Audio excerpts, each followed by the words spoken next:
Fala, galera, continuando aí, ó, terceiro bloco, daqui a pouco a gente finaliza a teoria e cai para dentro do exercício. Então acompanha aqui comigo, ó.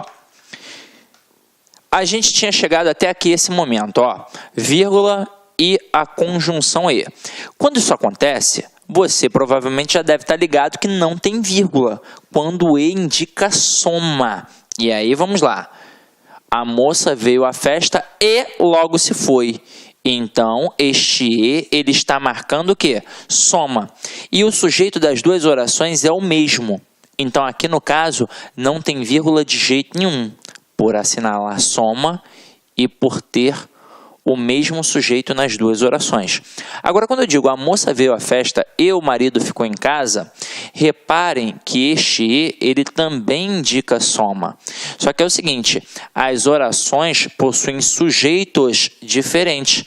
Em uma, o núcleo é moça. Na outra, o núcleo é marido.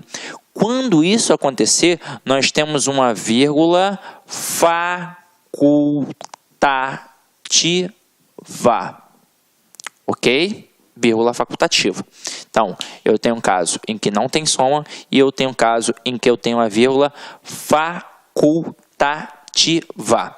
Sidney, tem alguma coisa a mais? Tem algum caso em que eu tenho a vírgula obrigatória ali? Tem, mas não no E que indica a soma, em outro tipo de E. Então, acompanhe aqui comigo alguns exemplos que eu vou apresentar para vocês agora, ó. João trabalha e estuda. João trabalha e Pedro estuda. João estudou e não passou.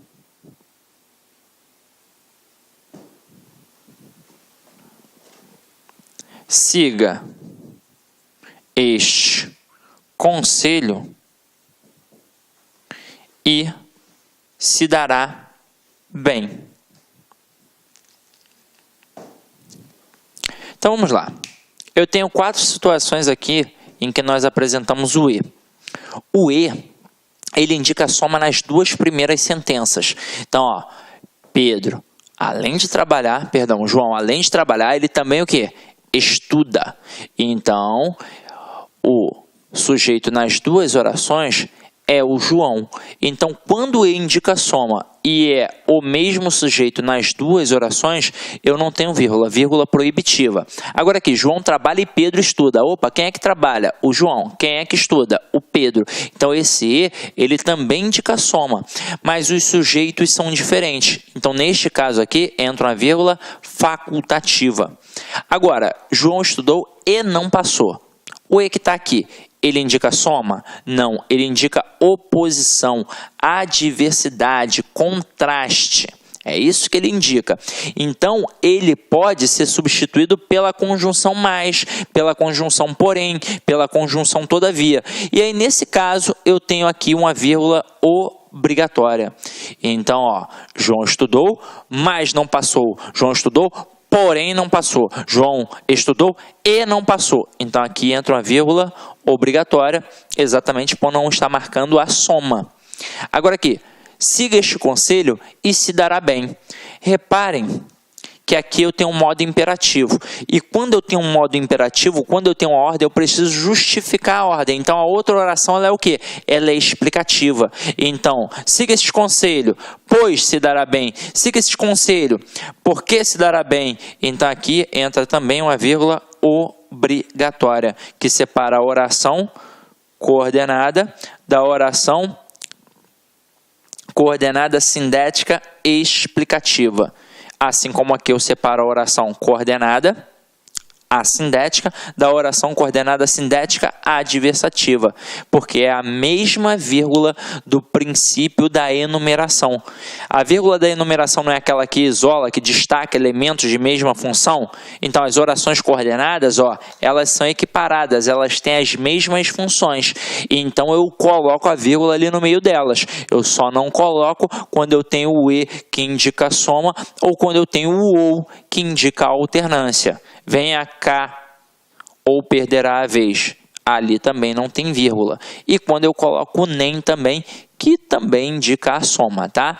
Mas geralmente na prova o camarada coloca o e, porque é o grande calcanhar de Aquiles de muito candidato, ok? Então vamos lá, vamos continuar a nossa brincadeira aqui agora. Então, matei este e de todas as formas e agora a gente vai para o etc. Nossa quarta observação. O negócio é o seguinte, teoricamente, quando eu tenho etc, eu não devo ter a vírgula, porque eu coloco pintamos paredes, vírgula, tetos, pisos, etc. Por que teoricamente? Porque a expressão etc, ela é uma abreviação, na verdade, da expressão latina etc, que significa e entre outros. Então, é como se já tivesse o e. Por isso não tem a vírgula. Então, pintamos paredes, vírgula, tetos, vírgula, e entre outros. Então, é como se não tivesse ali a necessidade de colocar a vírgula. Então, por isso a gente não coloca. Teoricamente, assim. Agora, quando você pega as gramáticas, até para avaliar, até quando o cara diz que não é para colocar, nos textos dos caras tem o quê? A vírgula. E é o seguinte, eu vou até te tranquilizar. Nunca caiu isso numa prova de concurso público. Nunca, nunca. Mas, a título de curiosidade e a título gramatical, teoricamente não deveria ter o quê? A vírgula. Tanto é que quando eu produzo um texto, eu evito a abreviação. E o etc, ele é uma abreviação. Então, o que eu coloco ali ao invés de colocar o etc? Eu coloco entre outros. Beleza? Tranquilo? Então, vamos lá. Como não é muito importante, vamos adiante. Agora, a gente tem que trabalhar a vírgula e o quê? Todos viram que a água acabou e o professor pediu que todos fizessem silêncio. Nessas duas primeiras construções, a gente tem o quê? Conjunção integrante. Todos viram isso. O professor pediu isso. Quando que é uma conjunção integrante, é impossível que tenha vírgula. Até mesmo porque a conjunção integrante, ela encabeça uma oração subordinada substantiva, que pode ter função de sujeito, função de objeto direto, função de complemento nominal. Então, teoricamente, se eu colocasse uma vírgula ali, eu estaria separando o sujeito de um verbo de um complemento exigido por ele, ou então um nome de um complemento exigido por ele. Então, não tem vírgula de jeito nenhum. Nenhum, a não ser que apareça uma estrutura intercalada ali no meio, e não é o caso aqui dessas expressões. Agora, quando este que for um pronome relativo, ele encabeça uma oração subordinada adjetiva.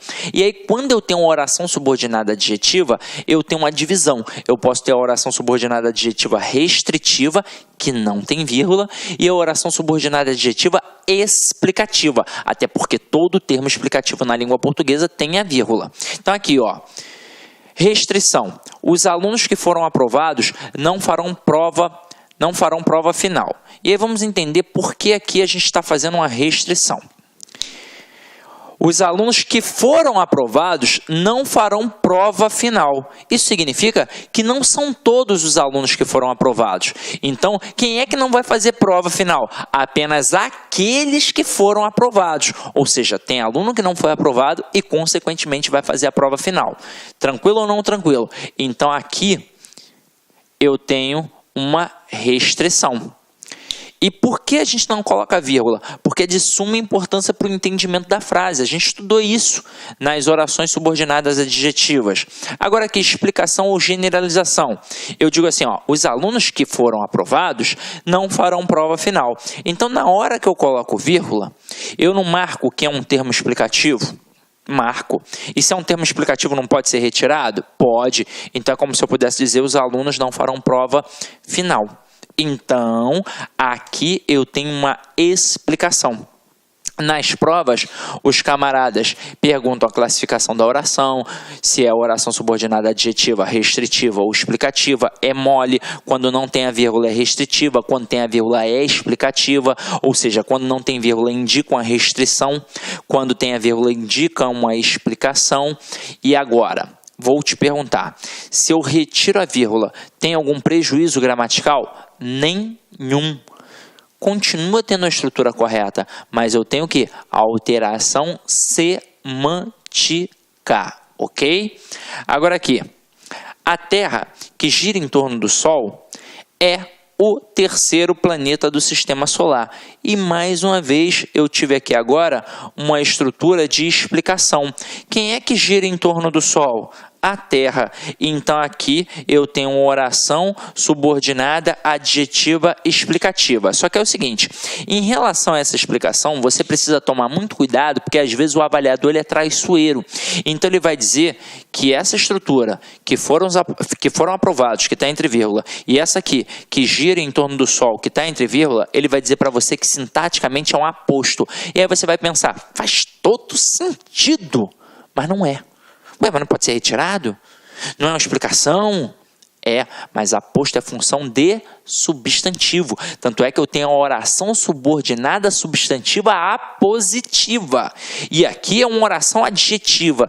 Então, sintaticamente, sempre a oração subordinada adjetiva terá a função de um adjunto adnominal. Não importa se é restritiva ou explicativa, ok? E agora, última coisinha que a gente vai falar sobre a vírgula, que eu já mencionei antes, mas a gente vai dar só a ênfase aqui, ó. O que é vírgula vicária? O termo vicário, ou vigário, como as pessoas estão mais acostumadas, principalmente as que são católicas praticantes, significa substituição, substituto. Diz-se, por exemplo, que o sacrifício de Cristo foi vicário, porque ele substituiu o homem na cruz, que realmente deveria morrer pelos pecados cometidos. Então, uma vírgula vicária é aquela que substitui o verbo na oração. Portanto, faz com que a gente tenha um zeugma. Exemplo, João estuda muito, mas seu irmão quase nada. João estuda muito, mas seu irmão não estuda.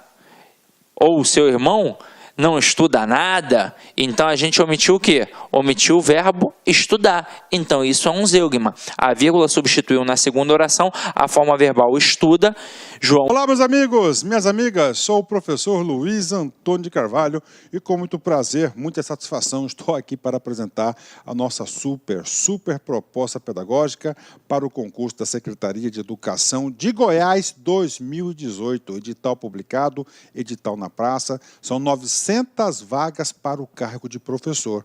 E nós aqui da Lá Concurso, nós estamos oferecendo aí um curso online super completo, ponto a ponto do edital, atualizadíssimo para a disciplina Conhecimentos Gerais e Conhecimentos Básicos, ou seja, 40 questões aí da sua prova, né? Nós aqui da Lá Concurso, nós temos uma experiência muito grande em concursos da área de educação. Somente esse ano a gente já atendeu aí diversos estados, atendemos aí esse ano... Nós atendemos Minas Gerais, nós atendemos Espírito Santo, atendemos também mais um estado do Nordeste, que eu não estou lembrado, e agora chegou a hora de a gente atender também o estado de Goiás. Podem ter certeza disso, que nosso método é um método diferenciado. Você sabe por quê? Porque somente aqui na Lá Concurso que nós temos o personal coach. Personal significa pessoal e coach significa treinador. Então nós temos um estudo em regime de metas. Todos os dias você vai ter uma meta de estudos. Já elimina um problemão para você, porque você não sabe qual que vai ser a primeira aula a ser assistida. Não, o sistema já vai produzir para você. Quem alimenta o sistema são professores experientes, né? Que já têm a larga experiência na parte de concurso. Cara, se você cumprir meta, pode ter certeza que você vai ficar super competitivo para o concurso da Secretaria de Estado de Educação de Goiás 2018. Tá certo, meus amigos? Olha só, essa aula que você está assistindo é apenas 30% de uma aula. Esse curso nosso tem mais de 110 videoaulas disponíveis para vocês. A nossa playlist aqui é apenas uma demonstração. Bacana? Então acesse nosso site laconcurso.com.br. Espero vocês. Tchau, tchau. Clique-claque.